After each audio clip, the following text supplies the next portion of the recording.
Ladies and gentlemen, I stand here before you today to advocate for a woman's right to choose, a fundamental right that is often the subject of a heated debate: the right to abortion. So, abortion is a deeply personal and complex matter for women. It involves a woman's body, her health, her future, and her anatomy as well. It's not a lightly made decision, but it is influenced by many factors, including health, financial stability, personal circumstances, and much more. Here are several compelling reasons why we must support the pro-choice stance. So, women's anatomy. Every individual has the right to make decisions over their own body and their own life. To deny women the right to choose is the right to deny their anatomy, their agency, and their true self. Reproduction and health. In cases of medical complications, continuing a pregnancy can endanger a woman's health or even her life. Abortion must remain a safe option for those facing such circumstances. We all know about economic realities, okay? Unintended pregnancies can place a significant financial burden on individuals and families that do not have enough to provide for themselves, much less a new baby member in the family.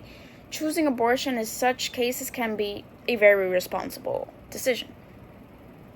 Compassion and empathy. We must remember that every woman's situation is unique and different, and we should approach the issue with compassion, empathy. We cannot judge their choices they make without understanding their individual circumstances and how their life is, if they have any complications, if they have partner problems, etc. It comes within many factors. Family planning. Access to safe and legal abortion enables families to make informed choices about when and how to grow their families, ultimately leading to more stable and loving environments for children to grow in, okay? Obviously, here are some counter-arguments often presented against abortion.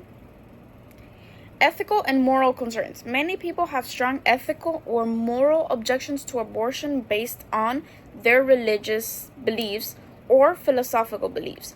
They argue that ending a pregnancy goes against their values and their principles. Potential psychological consequences. This is very important. This happens very often. Some argue that women will undergo abortions may face long-term emotional and psychological consequences. They believe that women may suffer from guilt, regret, or trauma after the procedure. Also, selective abortions. Opponents of abortions also raise concerns about selective abortions based on gender of the fetus or potential disabilities. They argue that this can lead to gender discrimination or social issues, which is very true, and it's a very controversial situation. Also, responsibility and consequences. Not everyone is as a responsible mother as we would imagine they would be. So some contend that people should take responsibility for their actions, and that an unintended pregnancy should not be the grounds for terminating a life. They argue that the consequences of one's actions should be faced. True? It just depends on which side you choose to form part of. Moral progressions. Critics of abortion suggest that society should promote alternatives like education and contraception to prevent unwanted pregnancies rather than resorting to abortion as a solution. So, in conclusion, supporting the right to choose is not about promoting abortion, but about upholding the rights and freedoms that our society is built upon. This is a country where we have the right to choose over our own bodies.